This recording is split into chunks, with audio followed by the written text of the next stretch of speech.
Está con nosotros esta noche y quisiera volver al tema del divorcio o aparente divorcio entre Cerrón y Castillo. ¿Es realmente un divorcio? ¿Es una separación de cuerpos? ¿Quién gana? ¿Quién pierde? Augusto, bienvenido. ¿Qué tal, Návila? Pues a mí me parece que es una pelea de verdad.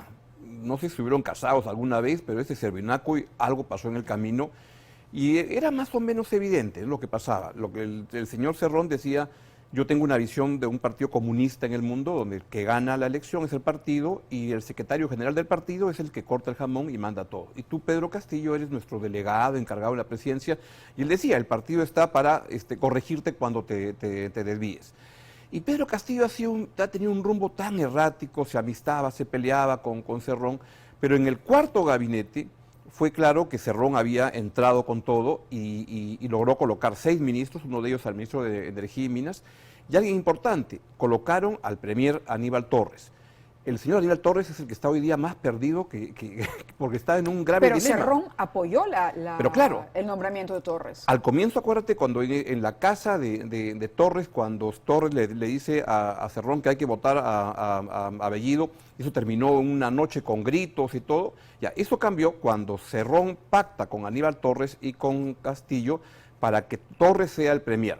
Y el arreglo era el siguiente: el señor Bellido era el premier de facto en la PCM, manejaba las direcciones generales y todo, y Aníbal Torres iba por todo el Perú en los consejos de ministros descentralizados con un pacto claro que era a promover la Asamblea Constituyente.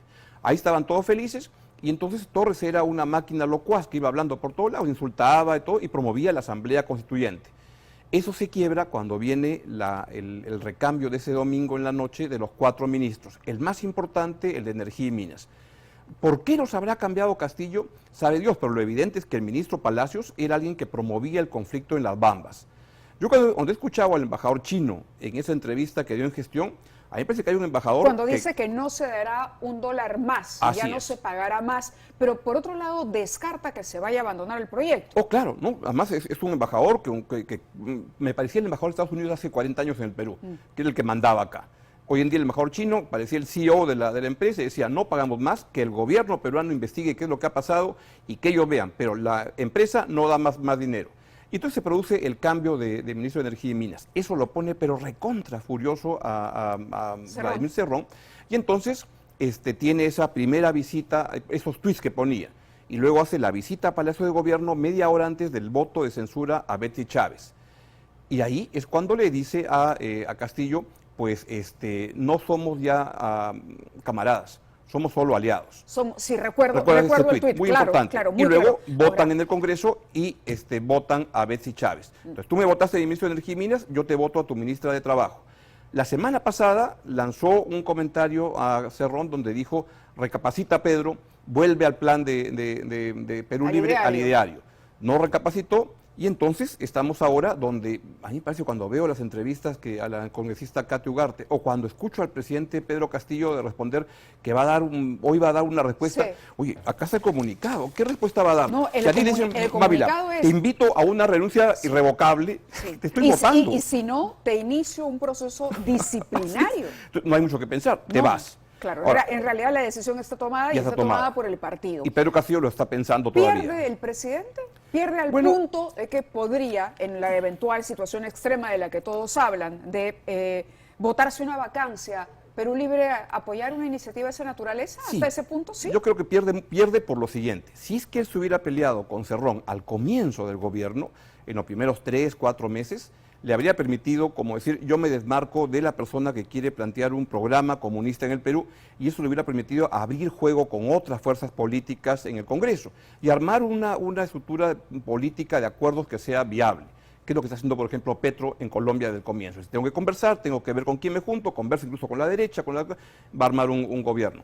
Eso no hizo Castillo. Entonces ocurre que ya esta separación a los 11 meses, cuando han pasado algunas cosas, ya hoy en día eso es un gobierno que huele a podrido, es un gobierno que se cae, es un gobierno con el que nadie quiere juntarse, y además hoy en día ya es evidente algo para todos, que el presidente Pedro Castillo, es bien duro decirlo, pero es un inepto. O sea, que no entiende las cosas que hay que hacer, no entiende, cada día es un meme, sus discursos son un meme permanente. Entonces hoy en día creo que ya nadie quiere juntarse. No le das margen de un viraje, digamos, hacia el centro, de mayor convocatoria, una vez separado de Se Cerrón. ilumina, nombra un gabinete espectacular y dice, me he equivocado. No le das Eso fue lo que le dijo a Max Hernández, eso fue lo que le dijo al Carnal Barreto. Ojalá ocurriera, le daría un margen de 10% que eso pueda ocurrir. Pero ya lo hemos visto en acción a Pedro Castillo. El problema hoy día es Pedro Castillo. Aníbal Torres es una pieza fundamental en Palacio para Pedro Castillo, para el presidente. Bueno, hoy día está un poco desorientado porque sus dos patrones se han peleado. Pero recordemos que el Congreso todavía no termina de solucionar el problema de lo que va a hacer Aníbal Torres. Sí. Perú Libre podría entonces vengarse, bajo la lógica que tú dices, y sacar a Torres, porque la pelea no es solo con Castillo, sino también con el gabinete en su conjunto. Así es. Él ha dicho, este es un gobierno neoliberal. Bueno, pero a ver, el comunicado tiene dos razones que menciona de por qué le había pedido esta... Si alguien te pide, a mí el lenguaje que usa Vladimir Cerrón es siempre muy interesante, porque define las cosas con mucha claridad. A diferencia de Castillo, que no se le entiende qué cosa quiere, Cerrón tiene claridad. Entonces te dice, presidente, los invitamos a una renuncia irrevocable. Oye, te están votando, ¿no es cierto? Ya, lo invitamos. Y entonces Pedro Castillo dice, voy a pensar qué cosa voy a responder en la noche. ¿Qué vas a pensar? ¿Qué vas a pensar?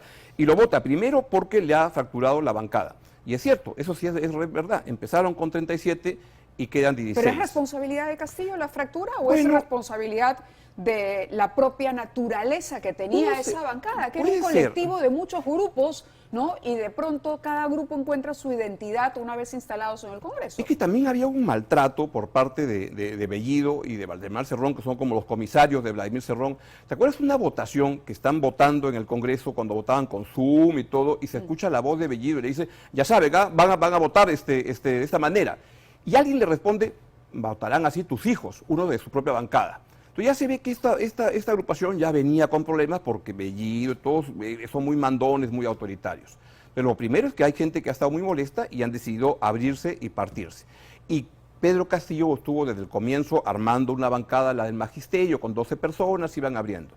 La segunda razón, esa sí no es cierto, cuando dice no has aplicado el programa, el ideario con el que postulamos. Ni promovido la Asamblea Constituyente, claro, porque eso lo escuchamos en todos los recorridos que hace el presidente por el interior.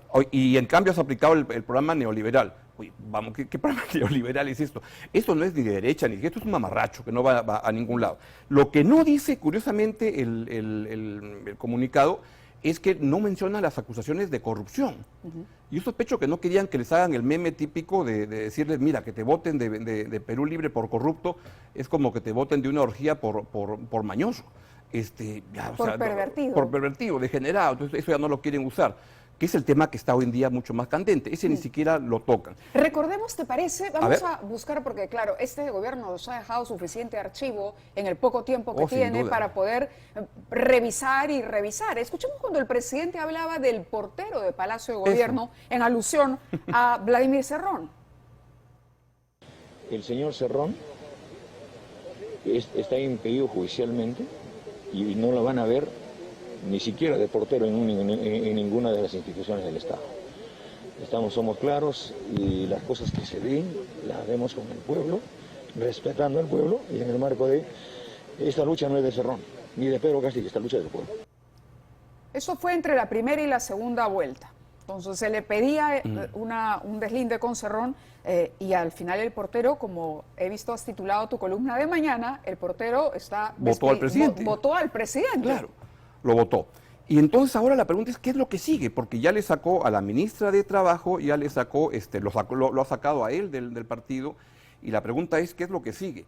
Yo no descartaría que si es que Cerrón ve en el camino, porque ¿por qué Cerrón necesitaba esta estructura de aliado con el presidente?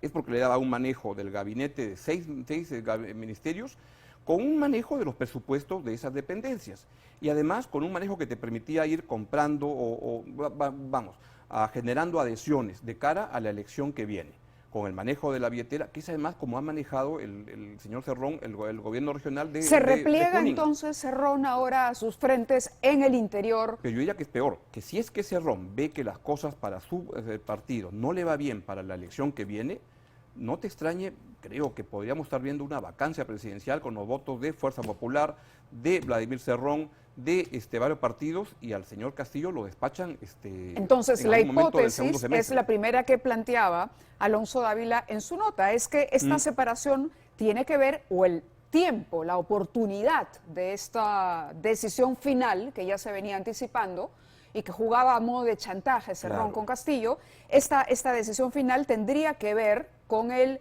daño que le habría hecho, que le estaría haciendo las candidaturas de Perú Libre en el interior. Tenemos precisamente ahí la imagen de Pedro Castillo con sombrero y hay una evolución también, porque, claro, uno tiene que leer a los políticos los gestos, ¿no? Las señas, los peinados. los peinados, y hay un cambio, bueno, en Cerrón también, pero del presidente sin duda. Él dejó de lado el sombrero, explicó que el hijo le había pedido que como presidente de todos los peruanos se quitase el sombrero. Que no fue así, ¿no? Fue el chamán ese que fue un día en alguna de las crisis, que ese que salió a la Puerta de Palacio. Y le dijo que no más, sombrerito, sácate el sombrero. ¿Y quién le ha dicho que se ponga chaqueta el día de hoy? Porque hoy apareció un chaquetado para ir a la misa con blazer, una cosa... Bueno, haría frío, ¿no? No, pero bueno, pero hoy ha estrenado look el presidente, vamos. Yo no creo que mira, no sé... ¿Esto es producto de estos asesores que él tiene en Palacio? ¿Crees que ahí ha prestado esa influencia? ¿Crees que los ministros que están alrededor de él juegan como asesores? El papel de Salas, el papel de Chero, por ejemplo. Nosotros hemos invitado a Chero, Chero ha aceptado la entrevista. Ah, qué bueno. Pero el día Pero que venga con el proyecto. No, el punto es que cuando tenía que venir llamaba a cancelar. Y hoy, en otro medio, dijo, yo voy a donde me sienta cómodo. Ah, bueno, un canal 7 los domingos en la mañana. Bueno, no lo sé, pero esa es la actitud. Hay un envalentonamiento. Exacto, de quienes están más cerca del presidente en el gabinete. Bueno, no les queda otra, porque es un gobierno que está muy asediado por lo que está ocurriendo. Y al final creo que los temas políticos pasan a ser secundarios. Los temas de corrupción son muy graves, son gravísimos. Y ahí quería contarte algo de lo que tiene con este comunicado que hemos sacado de IPIS, pero la parte central es la parte económica. Los indicadores económicos de la economía de las familias van horrorosos. Lo que ha habido es la caída de la confianza del consumidor. Hemos tenido una caída peor de lo que estábamos en el peor momento de la pandemia.